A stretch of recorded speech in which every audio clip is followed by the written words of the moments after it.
ترقی کر رہی ہے اسی تیزی کے ساتھ وہ وقت بھی قریب آ رہا ہے جب دجال کا خروج ہوگا۔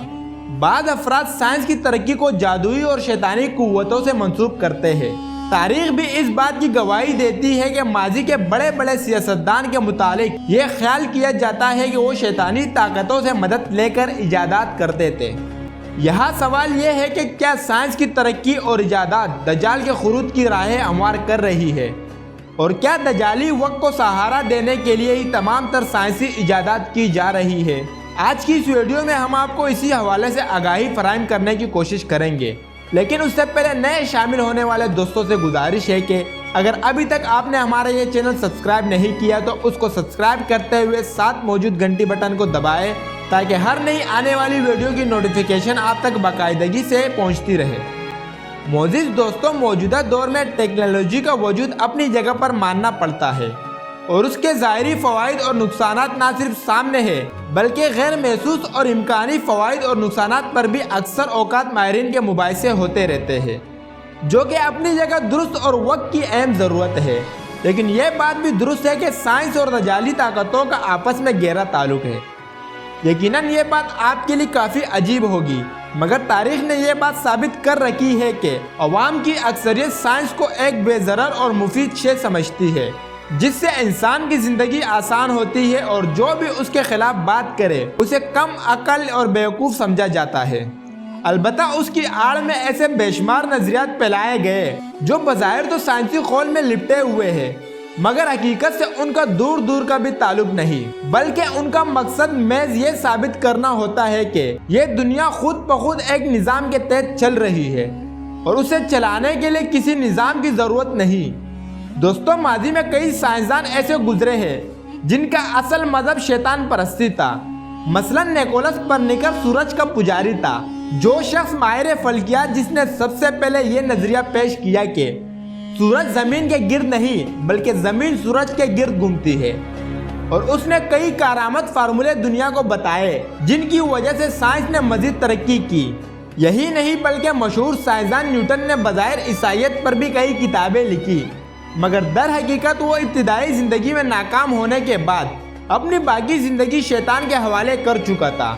جس کے مطابق اسے نئے سائنسی نظریات سوجے اور وہ خوب مشہور ہوئے۔ اس کا ثبوت کئی سائنسی اور تاریخی کتابوں میں موجود ہے۔ اس کے علاوہ چارلس ڈارون، جسے نظریہ ارتقا کا مشہور بانی تصور کیا جاتا ہے، جس کے مطابق انسان بندر سے بنا۔ چارلس کے متعلق یہ بات کی جاتی ہے کہ یہ نہ صرف خود شیطان پرست تھا بلکہ اس کا باپ بھی مشہور لونر سوسائٹی آف برمنگھم کے بانیوں میں سے بھی تھا، اور یہ بظاہر فلسفیوں اور انقلابیوں کی سوسائٹی تھی، لیکن اندرون خانہ شیطان پرستوں کا ایک ٹولہ تھا۔ خواتین و حضرات، آپ کو جان کر حیرانی ہوگی کہ جب سائنسدانوں نے چاند پر جانے کا قصد کیا تو راکٹ بنانے کی ذمہ داری جیک پارسل نے لی، جو کہ اعلانیہ طور پر شیطان پرست تھا، اور اس کے ڈیزائن کے مطابق آج تک راکٹ بنائے جاتے ہیں، اور اس کو فادر آف راکٹ بھی کہا جاتا ہے۔ البتہ یہ بات اب سورج کی طرح آیا ہے کہ کوئی سیاستدان کبھی بھی چاند پر نہیں پہنچ پایا،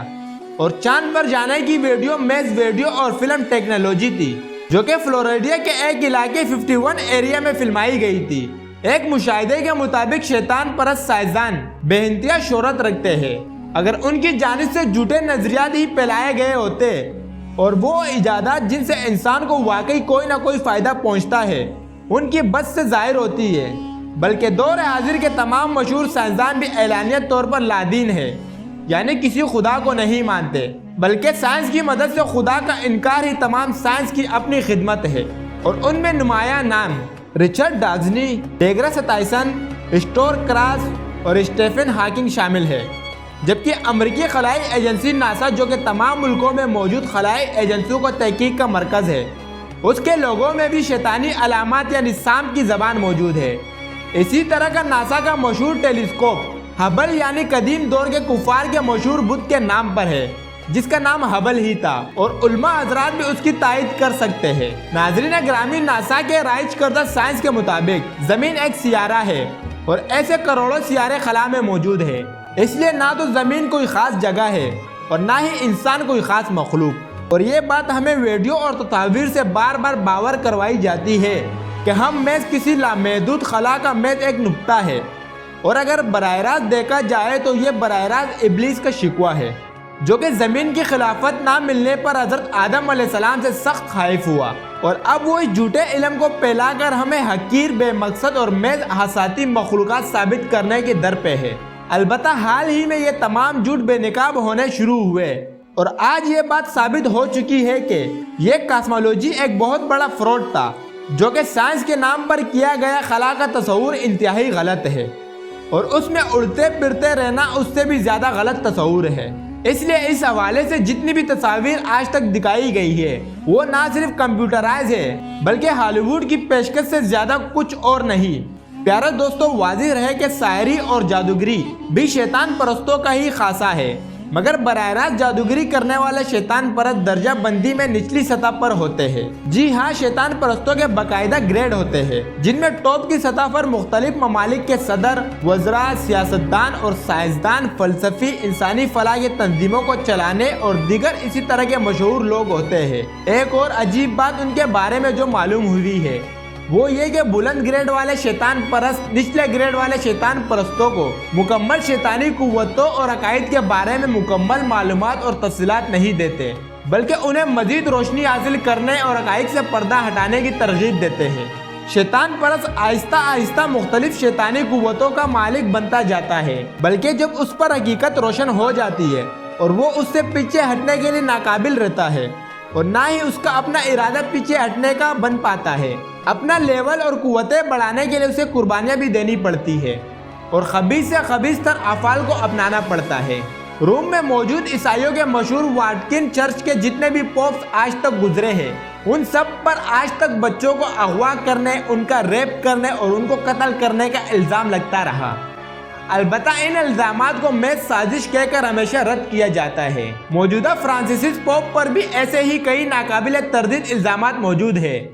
مگر اس لیول کے شیطان پرست کے خلاف کوئی قدم نہیں اٹھایا جا سکتا۔ ملک برطانیہ پر بھی بچوں کے بینڈ چڑھانے کے الزامات موجود ہیں۔ دوستو، شیطان کا ایک مشہور ترین مجسمہ بیفوموٹ کے نام سے مشہور ہے۔ اس کی شکل بکرے جیسی ہے، چھاتی عورت کی اور نچلا دڑ مرد کا ہے۔ نحوست سے بھرپور مجسمے کی بناوٹ سے معلوم ہوتا ہے کہ ہم جنس پرستی آپریشن کروا کر جنسی تبدیلی اور ناجائز جنسی تعلقات اس کے محبوب ترین مشغلہ ہے، اور اس کے پیروکاروں کے دم سے دنیا میں ان کا فروغ ہے۔ مغربی اور یورپی ممالک میں بدترین جو اخلاقی بدلاؤ آیا،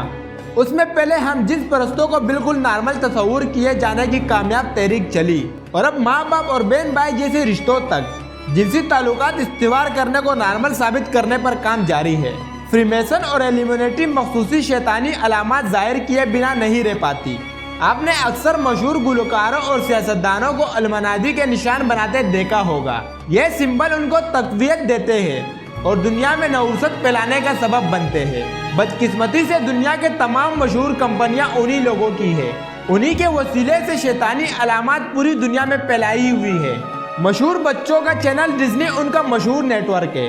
اور اس کے تحت بنائے جانے والے کارٹون وغیرہ میں خصوصی طور پر نہ صرف علامات موجود ہوتی ہے بلکہ ایسے خفیہ پیغامات موجود ہوتے ہیں جو لاشعوری طور پر چھوٹے بچوں کو کم عمری سے جنسی رغبت دلانے اور مختلف شیطانی کام کرنے پر مجبور کرتے ہیں۔ ایسے سگنل میسج کو دماغ کی پروگرامنگ کرنا کہا جاتا ہے، یعنی اس کا نہ صرف روحانی اثر ہوتا ہے بلکہ نفسیاتی بھی۔ دوستو، اگر ان تمام حالات کو دیکھا جائے تو یہ کہنا غلط نہ ہوگا کہ یہ سائنس دجالی راہ اختیار کر رہی ہے۔ ایلومیناٹی اور فری میسن جیسی خفیہ تنظیمی سائنس کے نام پہ عالمی اداروں کو فنڈنگ کرتی ہے تاکہ اپنے مقاصد حاصل کر سکے۔ آخر میں دعا ہے کہ اللہ تعالی ہم سب کو دجالی فتنوں سے محفوظ رکھے۔ آمین ثم آمین۔